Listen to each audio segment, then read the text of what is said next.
Bonjour à toutes et à tous, bienvenue sur Santé Plus, votre émission de bien-être. Ce nouveau numéro de votre rubrique sera consacré au Lassa. En effet, le Bénin est à nouveau en épidémie de fièvre hémorragique à virus Lassa, à l'instar de plusieurs pays de la sous-région. De nombreux cas ont été enregistrés sur le plan national et certains très récemment. Pour discuter du sujet, nous avons avec nous sur ce plateau le docteur Adoko Joseph, médecin généraliste. Mais avant de rentrer dans le vif du sujet, nous vous invitons à suivre cette voce réalisée auprès de la population à la base. Le Lassa, d'abord, c'est une maladie. Et donc, lorsqu'on parle de maladie, ça veut dire que ça présente donc des symptômes, donc des signes extérieurs, des signes cliniques, et qui montre donc la manifestation d'une pathologie au niveau de l'organisme. Parlant donc des causes donc de cette maladie, la cause première, ou du moins l'agent responsable donc de cette maladie, c'est le virus. Ça se manifeste à travers donc des écoulements du sang. Les écoulements du sang au niveau donc de la bouche et par les nez. Les causes dont nous avons connaissance, c'est d'abord le manque d'hygiène. Parce que quand on parle de virus, il y a la prolifération. Et quand les milieux environnants dans lesquels nous nous retrouvons ne sont pas sains, toute pathogène peut virer. C'est une infection virale qui se manifeste par le saignement. On remarque souvent que quand quelqu'un en est atteint par rapport au syndrome, il présente des saignements, souvent au niveau nasal, au niveau de l'écoulement sanguin, au niveau des narines. Et c'est aussi suivi parfois des lésions ou bien des boutons, lésions cutanées bien sûr, ou bien de l'apparence des boutons, mais pas comme des boutons au niveau de à l'image de la varicelle. Lorsque les signes ne sont pas très tôt détectés pour un traitement, pour un suivi, je crois que lorsque ça atteint un niveau donné, la personne en meurt. À nouveau, bonsoir et bienvenue. Je vous le disais tantôt, j'ai sur ce plateau le docteur Adoko Joseph pour nous édifier davantage sur le Lassa. Bonsoir docteur. Bonsoir madame la journaliste. Alors, vous venez de suivre les populations qui viennent de donner leur avis sur le Lassa. Selon vous, dites-nous de façon scientifique, qu'est-ce que c'est que le Lassa? Alors, merci madame la journaliste. D'entrée de jeu, permettez-moi de dire un mot à l'endroit de notre très cher téléspectateur. Alors, comme la tradition l'impose, il est de bon ton de leur souhaiter une heureuse année, que les vœux les plus chers de nos cœurs soient des réalisations. Ceci étant dit, pour revenir au sujet, la fièvre hémorragique à virus Lassa est une maladie qui est transmise à l'homme par le virus du Lassa. Alors, un mot sur le virus du Lassa. Le virus du Lassa, c'est un virus qui a été décrit pour la première fois en 1950 et qui a été identifié dans un village du Nigeria en 1969. Et ce virus est transmis à l'homme par l'intermédiaire, par contact avec les urines et les excréments d'un rat qu'on appelle le rat à mamelles multiples, dont le nom scientifique est Mastomys natalensis. D'accord. C'est tout ce qu'on peut retenir. C'est tout ce qu'on peut retenir sur Lassa. Alors, dites-nous, est-ce que ce virus existe partout dans le monde ou c'est seulement en Afrique que nous retrouvons ce virus-là? Merci. Ce virus a une prédilection pour l'Afrique de l'Ouest, l'Afrique occidentale, du Nigeria jusqu'en Guinée.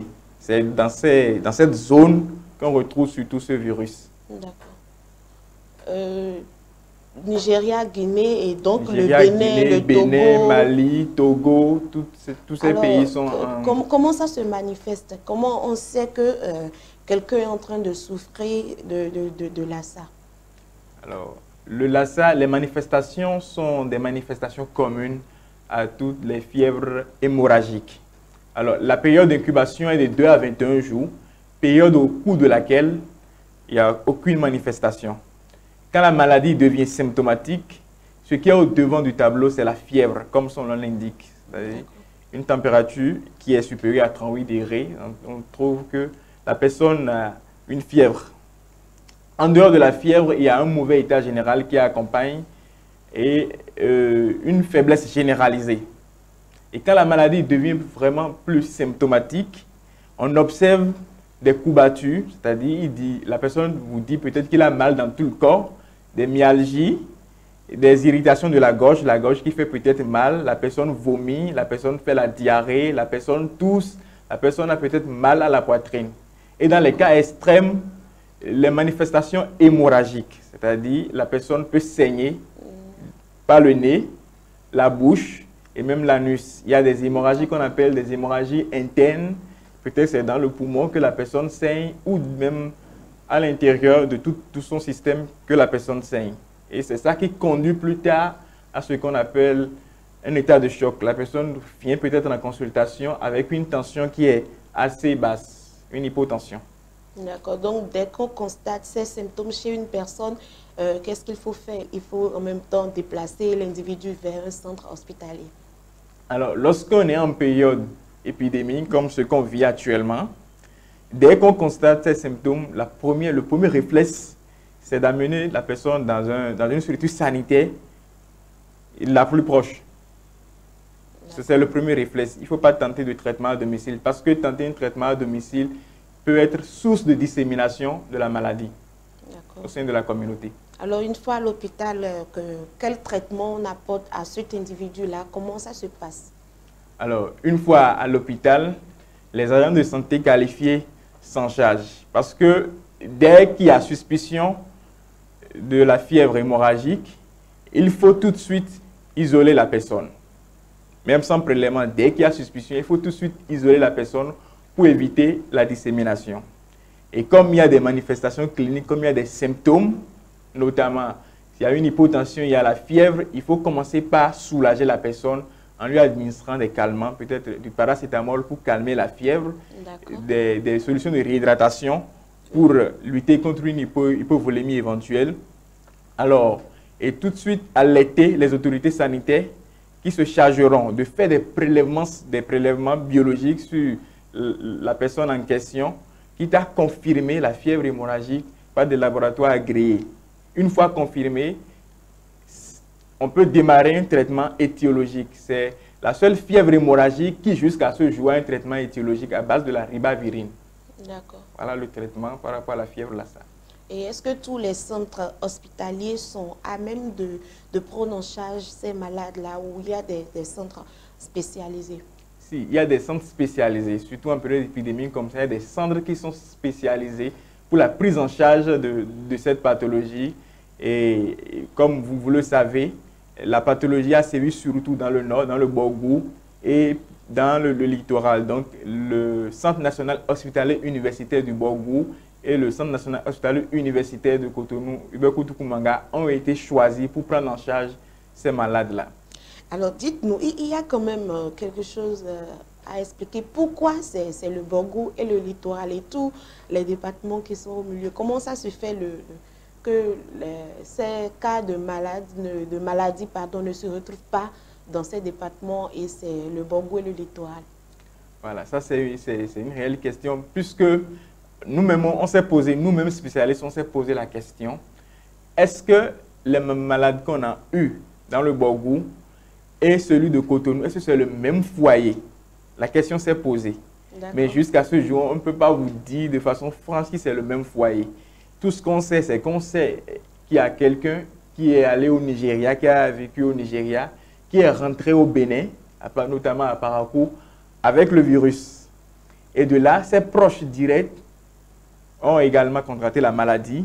Parmi les six cas confirmés au Bénin, il y a au moins 3 de ses proches qui sont parmi ces 6 cas. Maintenant, celui qu'on a identifié à Cotonou, est-ce que c'est le même foyer?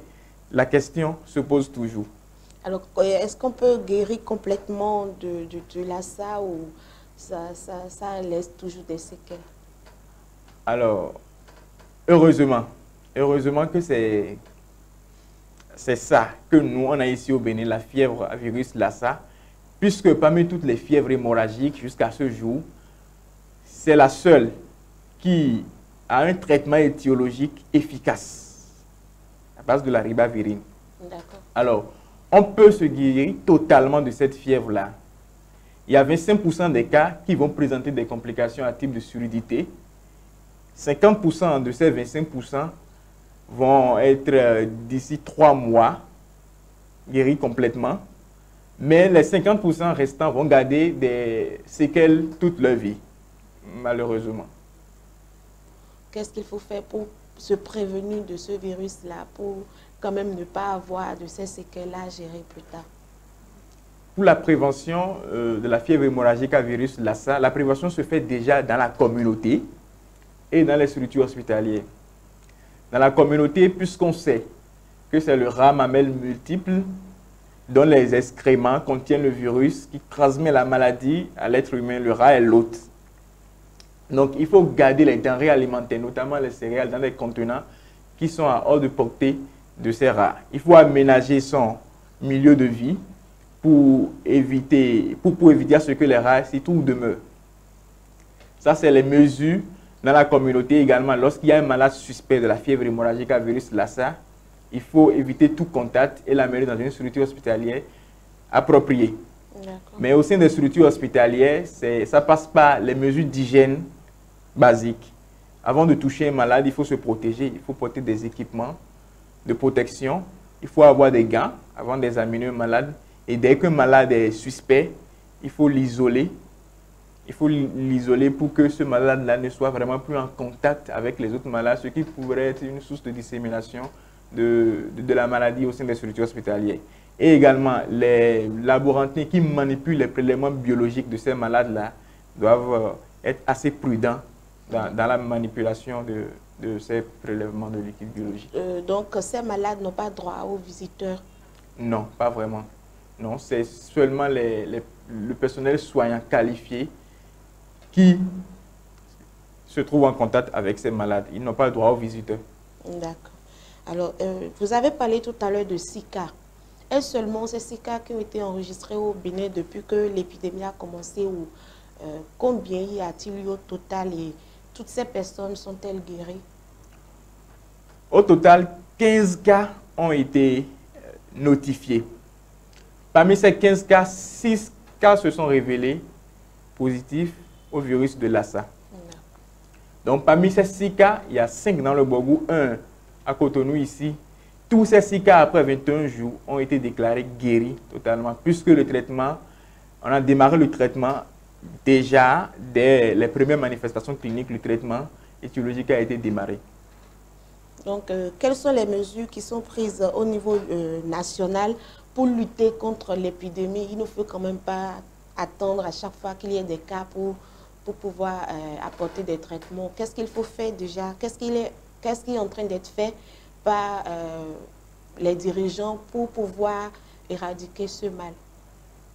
Alors, ce qui est fait actuellement, ça va rentrer dans nos habitudes. Ça va rentrer dans nos habitudes et cela peut permettre à la longue d'éviter que dès qu'il y a une épidémie, ça se propage dans la population. Alors, le gouvernement a pris à bras le corps la situation et il y a eu une formation dans les structures hospitalières, une formation sur la maladie d'abord, les moyens de prévention, la méthode qu'il faut adopter devant chaque cas, parce qu'il y a plusieurs cas, des cas alertes, des cas confirmés, des cas probables et des cas suspects. Devant chaque cas, la stratégie à adopter, tout ça a été revu à la base.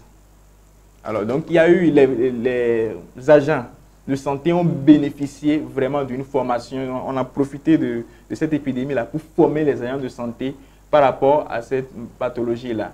Et les communications également ont participé, les communications au sein de la communauté ont participé également à avoir une maîtrise de cette pathologie et à savoir comment prévenir cette pathologie les fois à venir. Est-ce qu'on peut dire que ces mesures sont efficaces par rapport aux résultats qu'on a obtenus? Et par rapport aux résultats qu'on a obtenus récemment, vu qu'on a eu 6 cas et les 6 cas ont été déjà déclarés guéris, ces mesures-là sont bien efficaces parce que la première des choses, c'est d'éviter la dissémination dans la population. Depuis qu'on a notifié les 6 cas confirmés, il n'y a plus de nouveaux cas depuis 21 jours. Parce que la durée d'incubation de la pathologie, c'est de 21 jours. Donc, si depuis 21 jours, il n'y a pas eu de nouveaux cas, on se dit qu'il n'y a plus de contamination, il n'y a plus de sujets contaminés. Alors, si les 6 cas identifiés ont été traités avec succès, ces mesures sont quand même efficaces. Est-ce qu'il n'y a pas possibilité d'avoir un vaccin pour le Lassa? Il y a un vaccin multivalent qui est actuellement en cours. C'est toujours au laboratoire, mais à l'heure actuelle, à la date d'aujourd'hui, il n'y a aucun vaccin efficace contre la fièvre hémorragique à virus de Lassa. D'accord. Alors, docteur, votre mot de fin? Alors, pour mot de fin, je dirais que le Lassa est une pathologie qui est endémique au Bénin. Donc, il est urgent que la population prenne conscience de cette pathologie. D'abord, les manifestations, comme on l'a dit précédemment. Dès qu'il y a des cas suspects, il faut se rendre dans une structure hospitalière pour la prise en charge, pour l'isolement de ces cas, pour éviter que ça se propage au sein de la population. Très bien. Merci. Alors, je rappelle que vous êtes docteur Adoko Joseph, médecin généraliste. Vous venez de nous éclairer davantage sur la fièvre hémorragique à virus Lassa. Alors, chers téléspectateurs, pour l'heure, vous avez compris, il n'y a pas encore de vaccin pour prévenir le Lassa. Il est donc indispensable de pratiquer de bonnes mesures d'hygiène afin d'éviter d'être contaminé. Ce sera tout pour aujourd'hui. Merci pour votre fidélité et à très bientôt.